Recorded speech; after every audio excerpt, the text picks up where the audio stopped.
What is up, my internet friends and family? I'm charmx, and today I'm going to be reacting to 5 rarest and most mysterious animals on the planet by top 5s. Now, top 5s make great videos, so I definitely recommend you go subscribe to them, and hopefully this video is going to be pretty interesting. But with that being said, the original link's in the description, and let's begin. There are many categories of animal that roam around this planet. The ones that are thriving in the millions, the ones that have gone extinct, and the ones that are sadly endangered. But amongst this is a category that researchers do not know a whole lot about. Now, this is partly due to the fact that many of these are very rarely seen, and in turn hard to study. So all we have to base our research on is eyewitness reports, tales, and the occasional piece of footage. So from the handful of sightings of an extremely rare 500 million year old sea creature, to the African tribe reports of supposed real-life dinosaurs, here are 5 incredibly rare and mysterious animals from around the planet. Black panthers of the UK. When it comes to ferocious wild animals, the UK is not the most likely place to find them, as the wolves and bears were hunted to extinction many years ago. However, in recent years, there have been thousands of big cat sightings all around the British countryside, and these are taken very seriously by the authorities. Take the Beast of Bodmin for example, the long-sighted and rumoured panther-type cat that's led to the government sending Royal Marine snipers to search for it in 1983. What? But although the Beast of Bodmin is very well known, there are many more other sightings of big cats in Britain that suggest some kind of cat species does roam around. And not just word of mouth, but videos and photographs. Take this lynx that was shot in 1991 after killing 15 sheep in Suffolk. And this photograph that was taken in Cambridgeshire, where many sightings have been made over the years of big cats mutilating livestock. Or a cougar. And this paw print was also found by Welsh farmer John Matthias after he saw a big cat walking with a lamb in its mouth. But this is probably the most famous supposed big cat video that was taken by an off-duty police officer in 2009. 2009. So there hasn't been any more, like, sightings since then? Then there are the physical attacks, like the 11-year-old boy from... Did I just say since then? Did I just have a stroke? Anyway, as I was gonna say, I mean, if the latest sighting, or the most popular one, was in 2009, maybe the species of cat has died off or something, because you would think they would get more common with the more people that live in England, and, you know, the better technology, you would think they would have better videos. So, I mean, obviously, at some point, there were, like, jaguars or cougars or whatever out there. Maybe they've died off since then. Monmouthshire, who was left with slashes across his face in 2000, after he claimed to have been attacked by something large, black, and slinky looking. Throw in all the eaten animal carcasses with large teeth marks, and the thought that panthers or any other big cat roams around the UK is not impossible to believe. But how can we differentiate regular large house cats with exotic big cats? Well, there has been several DNA tests, big cats are one bigger. of which was taken on a hair sample from an animal attack in 2011, and the hair was confirmed to be that of a leopard. But where have they all come from, and where are they hiding? Well, in 1976, the UK implemented the Dangerous Wild Animal Act, meaning it was illegal for anyone to keep wild or exotic animals in their homes. This resulted in many of the panthers and lions being set free, as their owners could not bear to have them put down or kept in zoos. In fact, this was confirmed in 1980 when a puma was caught in Scotland that was thought to have been a released pet that had survived in the wild. This alone is the reason for many of the sightings in that period after the act was put in place. That makes sense. But are the big cats still surviving to this day and living around the UK? What do you think? Well, I think since the latest sighting or whatever was in 2009, I think they've probably died off because, I mean, 2009, that was what, like 7, almost 8 years ago? So, they've most likely died off since then. The Yeti.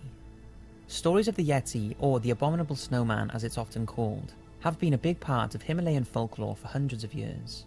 Then, following the 1952 photographs taken at the base of Mount Everest by climber Eric Shipton, showing what many believe was the Yeti footprint, the whole world became interested in the possible existence of this mysterious Bigfoot-like creature. Since then, there have been many sightings by reliable people, usually respected mountaineers, claiming to have sighted the beast. Like Don Willans, who said he had an encounter with a Yeti in 1970 in Annapurna, when he saw a few human-like footprints in the snow, and later that night watched an ape-like creature search for food not far from his camp. Although, apart from the many sightings and encounters, has there ever been any definitive proof of the Yeti's existence? Well, in 2013, a leading British genetics professor, Brian Sykes, conducted a study using advanced DNA techniques on hair samples found from 2 unknown animals. One was discovered in the western Himalayas, and the other 800 miles east in Bhutan. Remarkably, he found a 100% match with a 40,000-year-old jawbone of an ancient polar bear that was found in Norway. Now, although this does not prove the Yeti as we picture them are real, what it could suggest in Professor Sykes' eyes is that the creature many have spotted and the unidentified animal linked to the footprints around the Himalayan area could well be a cross between an ancient polar bear and a brown bear. Someone who has backed this theory for a while is mountaineer Reinhold Messner, who was the first man to climb Everest without oxygen, and who claims to have had an encounter with a mysterious beast in Tibet in 1986. Since the encounter, Messner has extensively researched the Yeti, and during this time he found a 300-year-old Tibetan manuscript describing a creature called a chemo, which is another name for a Yeti, and its description matched that of the many reports of the Himalayan beast. So maybe the Yeti isn't so unbelievable after all, and could be one of the many undiscovered creatures that we have yet to fully identify. What do you think? I mean, I don't freaking know, but I mean, it kind of sounds like it's a Bigfoot scenario, where, I mean, there's so many people believe in it, and there's so many spottings, but there's never been a confirmed catch or confirmed actual video of one. So it could be real, it could be fake. However, I mean, who knows? Frig, that freaking jump scared me, what the fuck? The Norwegian mountain trolls. A troll is a human-like creature that usually lives in forest caves or mountains, and can be short or extremely large. They are considered dangerous to humans and turn to stone if sunlight hits them. That is the traditional description of a folklore troll, and the tales of them go back many years, originating in Scandinavia and Norway, who very much keep this tradition alive even to this day. It sounds insane, but like most folklore, could there be some real-life encounters that led to the invention of mountain trolls? The answer is, most probably yes. Back in the day, mainly in Norway, it's believed that people would have run-ins with what they would call trolls in forests or mountains, and they would be described as aggressive to humans and in general not nice people. Some say it's entirely plausible that people who had run-ins with trolls were actually seeing nomadic natives to the forest, who perhaps had never seen outsiders before. Trolls, although now considered folklore, could have some real-life truth behind their origin. After all, there is some interesting evidence to suggest that some humans may have been much larger than today's humans and would be considered giants. So if this was the case, then are giants and small people who live in the woods or in caves, who perhaps look different and did not connect well with outsiders, really that hard to believe? Yeah, I guess it's possible that, I mean, like, some kind of tribe out in the middle of nowhere, they could be considered, like, trolls to, more modern and civil people, because if you come across them and they don't, you know how to deal with you and they wouldn't like you, I guess I could see that it could be possible. Definitely back then, not really nowadays. It's an interesting thought, but what's even more interesting is this photograph. It was supposedly taken in December 1942 by the crew of an RAF recon flight, 300 miles north of Berg. Now, some would like to believe it's true, although it's most likely a still from a movie called Troll Hunter. But even so, I would love to believe that there are giant trolls hiding in the forests, but I can't see that happening. However, regular trolls may have existed or still do, just maybe not in the form that the movies portray them. I mean, definitely not that size. If they exist, they're probably like closer to human size, because, I mean, did you see that image? It was like 10 times the size of a tree, like a full-grown tree, which they're like, what, 15 to 20 feet high, or something like that, which means that the troll would have had to have been hundreds of feet tall, and I mean, if something that size is walking around, you'd hear it, and you would also see massive-ass footprints. Alanautilus scorbiculatus.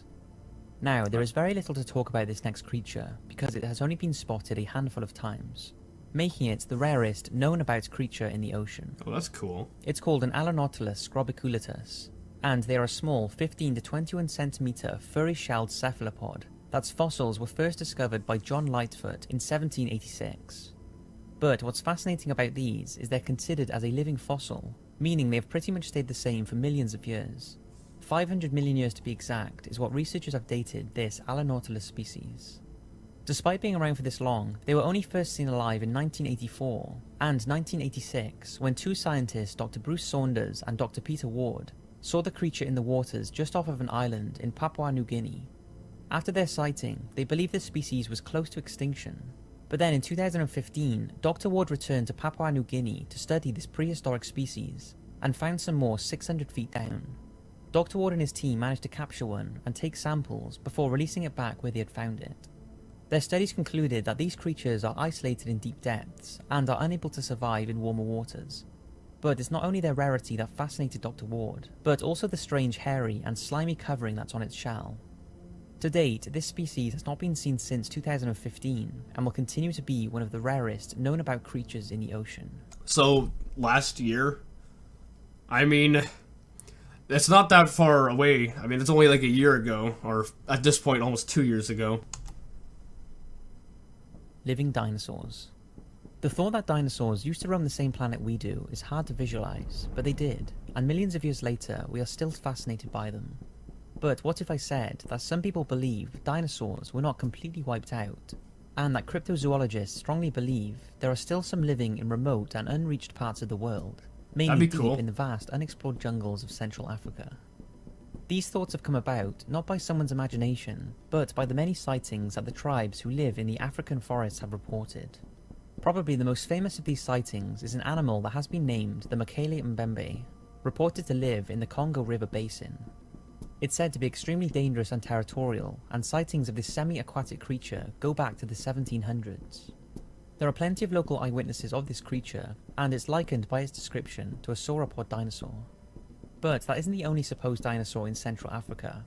The Emina Ntuka is familiar to the Pygmy tribes, and it's said to be an aquatic creature around the size of a rhinoceros, with some saying it's a close relation to the Triceratops.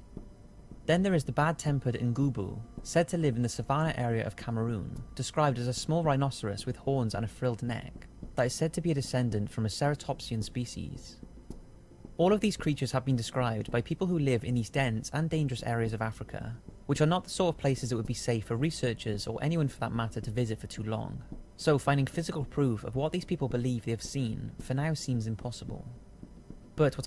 Well, I mean, if a whole bunch of people have witnessed it, it probably does exist, which sounds insane, because, you know, we thought they died off a long time ago. But, I mean, the rainforests and whatever, they're very, like, they're very hard for people to get in and, like, study. And a very small percentage of that area over there has been actually, like, studied and observed.